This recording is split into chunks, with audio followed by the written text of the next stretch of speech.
26শে April শনিবার ছিল আমাদের পাড়ায় শ্রী রক্ষা কালী পুজো। তো সেখানে আমি সোনুকে কিছু জায়েজের উদ্যোগে এবং নিজেরও ইচ্ছাতে আমি কৃষ্ণ সাজিয়েছিলাম। তো সেই সব কিছুই তোমাদের সাথে শেয়ার করব। তো তার আগে সকালের একটুখানি কিছু ক্লিপ দেখাই। এই যে সকালে ছিল ড্রয়িং কম্পিটিশান, আর এই অনুষ্ঠানটা ছিল ঠিক আমাদের বাড়ির পাশেই কালী মন্দিরে।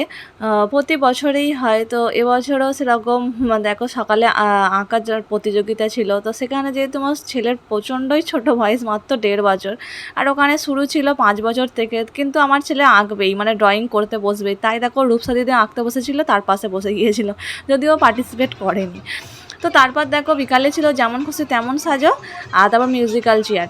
তো এই যে যেমন খুশি তেমন সাজাতে এই যে ছেলেকে কৃষ্ণ ঠাকুর সাজিয়েছিলাম। তো সকালে যখন ড্রয়িংয়ে গিয়েছিলাম ওই প্রতিযোগিতা দেখতে, তখন সব যারা বলেছিল পাড়ার যে বাবুকে কৃষ্ণ সাজাচ্ছে, কিন্তু আমি প্রথমে রাজি হই না। আমি ভাবলাম হয়তো ও পার্টিসিপেট করবে না, থাকবে না, সব কিছু খুলে ফেলবে। তো পারমিশন নেওয়ার জন্য যখন বাবাকে এসে ফোন করি, বাবা যখন স্কুলে ছিল তখন কিছুতেই রাজি হয়নি। তো তারপর অনেক বলার পরে ওর পাপা রাজি হয়েছিল এবং বলেছিল যে এমনভাবে আমার ছেলেকে সাজাবে যেন না আমার ছেলের কোনো কষ্ট হয়। তো সেইভাবেই আমার ঘরে থাকা কিছু জিনিস দিয়ে ওকে সাজিয়েছিলাম। গোপাল তখন নাচছে, আবার নাচো। ওই যা, গান বন্ধ হয়ে গেছে, ও গান বন্ধ হয়ে গেছে। গান চলবে, চললে নাচবে। তো এখানে দেখতেই পেলে কৃষ্ণ ঠাকুর কত সুন্দর নাচ করছিল, মানে ওই যে বক্সে গান চলছিল তো ওখানে নাচ করছিল।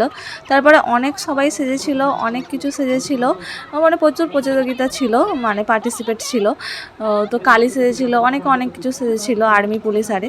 তো তারপরে দেখো সাজার পর এই যে ওকে আমি একটা ড্রেস পরিয়ে দিই, এখানে এসেছিলাম। তো আমি যখন মিউজিক্যাল চেয়ার ছিল তখন আমি ছিলাম না, বাড়ি চলে গিয়েছিলাম।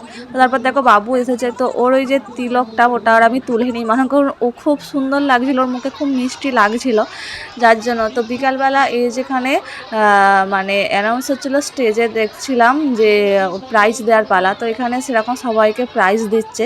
তো যেহেতু বাবু খুব ছোট, তো তোকে সেইভাবে সাজিয়ে, মানে মোটামুটি ঘরে থাকা কিছু জিনিস দিয়ে ওকে সাজিয়েছিলাম একটু ওর আনন্দের জন্য। দেখলাম যে ও কিরম আনন্দ পায়, কিন্তু ওকে দেখলাম যে ও ভীষণই খুশি। মাঠে যে ও এত সুন্দর করে থাকবে, সবাই সাথে যে পার্টিসিপেট করবে, প্রতিযোগিতায় কিছু যে খুলবে না, মানে এটাই আমাদের কাছে আনএক্সপেক্টেড। তো তেমনই দেখো ফার্স্ট সেকেন্ড থার্ড কিছু হতে পারেনি, কিন্তু এই যে সবাইকে দেখো সান্ত্বনা প্রাইজ দিচ্ছে, ও এটাতেই ভীষণ খুশি। মানে ও যে প্রাইজ পেয়েছে এটা তো ভীষণ খুশি, মানে ও যে পার্টিসিপেট করবে বা সবার সাথে থাকবে না এটা আমরা ভাবতেই পারিনি। মানে ও ভীষণ মজা পেয়েছে, ও নাচও করছিল, মানে সারাক্ষণই ছিল, মানে একবার আমার কাছে আসেইনি, মানে ও এত খুশি হয়েছে। তো এটাতেই সত্যিই আমরা খুব খুশি। তো এই যে প্রাইজটা পেয়েছে, এমনকি ও প্রাইজটা এনে ওর মধ্যে মানে কেক দিয়েও নিজেই হেঁকা খাবে। তো এখানে দেখো ওর মনাকে আমার ঠাম্মিকে দিতে যাচ্ছি। খুশি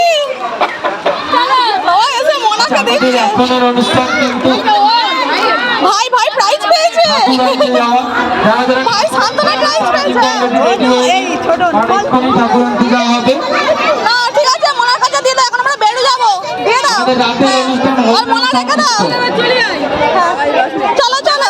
তো ওখান থেকে প্রাইজ নেওয়ার পরে এখানে দেখো আমরা একটুখানি ঘুরতে এসেছিলাম এয়ারপোর্টের দিকে। আমরা মাঝে মাঝেই বিকালের দিকে আসি বাবুকে নিয়ে, কারণ বাবু প্রচণ্ড খুশি হয়, আর এখন ছেলের খুশিতেই জানো তো বাবা মার খুশি।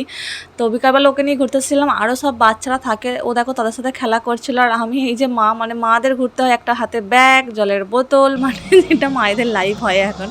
তো তেমনই একটুখানি ওকে ঘুরিয়ে নিয়ে বাড়ি চলে এসেছিলাম। তারপর দেখো একটু রাতের দিকে এই যে আমাদের ঠাকুর চলে এসেছিলো, আর এবারে ঘোড়ার গাড়ি করে আসেনি, কারণ আমাদের রাস্তাটা ভীষণ খারাপ। তো আমাদের মা চলে এসেছে, আর এখানে দেখো বক্স বাজিয়ে ডিজে বাজিয়ে সবাই নাচছে। তো জানি না আমার এতে কপিরাইট পড়বে কি না আমি মিউজিকটা দিলে। তো আমাদের এখানে পাড়ার সবাই নাচছে, তো আমিও কিছুক্ষণ পর নাচছিলাম, সেটাও তোমরা ভিডিওতে দেখতেই পাবে।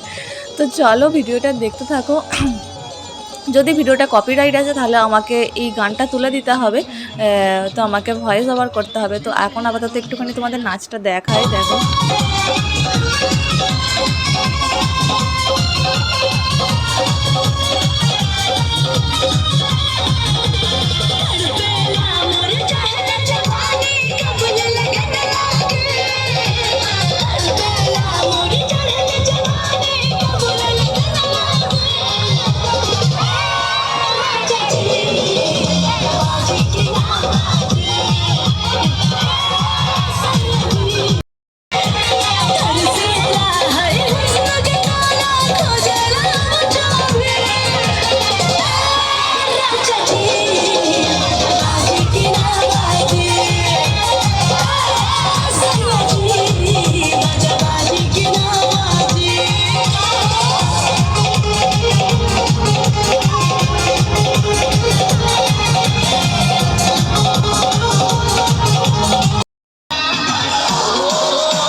তো এই যে মাকে আনতে যাওয়া মানে এটাতেই সবার ভীষণ আনন্দ, সবাই প্রচুর নেচে নেচে মানে পাড়ার সবাই মানে প্রচণ্ড নেচেছে, প্রচণ্ড আনন্দ করেছে। তো তারপর দেখো মা আসার সাথে সাথে তো লুট হয়। তো প্রচণ্ড যেহেতু বৃষ্টি চলে এসেছিলো যার জন্য আমরা সঙ্গে সঙ্গে আর আসতে পারিনি, কিছুক্ষণ পরে আমরা এসেছিলাম। তো এই যে আমার ছেলে দেখো লুটের বাতাসা কুড়াচ্ছিল, আর কুড়াতে কুড়াতে দেখো এই যে মুখের মধ্যে খেয়েও নিচ্ছিল, দেখতে পাচ্ছ মানে কুড়াচ্ছে আর খাচ্ছে। তো মানে ভীষণ মজা পায়, সব কিছু তো এত আনন্দ করতে ভালোবাসে, সত্যি এটা আমার কাছে অনেক বেশি ভালো লাগে। তো তারপর দেখো মা চলে এসেছে। তো এই যে মাকে মন্দিরে রাখা হয়েছে, এখন পুজো শুরু হবে, সব কিছুরই আয়োজন চলছে। আর এই দেখো মাঠে রাত্রে হরিনাম হবে, তো সেই সবেরই আয়োজন চলছিল। আর নিচে দেখো সবাই নাচছিল, যেহেতু বৃষ্টি চলে আসাতে সবাই নাচতে পারেনি পুরো মন্দির পর্যন্ত, তাই সবাই এখানে এসে নাচছিল। আর এখানে দেখো পুজোর প্রস্তুতি শুরু হচ্ছে, আর এখানে দেখো দিদি ভাইয়ের সাথে নাচছিল, মানে প্যান্ডেলে এসেও সবাই প্রচণ্ড নাচছে, যেহেতু সবার নাচ কমপ্লিট হয়নি। এখানে দেখো দাদা ভাই আরে সবার সাথে নাচছিল, তো প্রচণ্ডভাবে ও খুশি। তো চলো ভিডিওটা দেখতে থাকো, আজকে ভিডিওটা এই পর্যন্ত, দেখা হবে নেক্সট ভিডিওতে। তো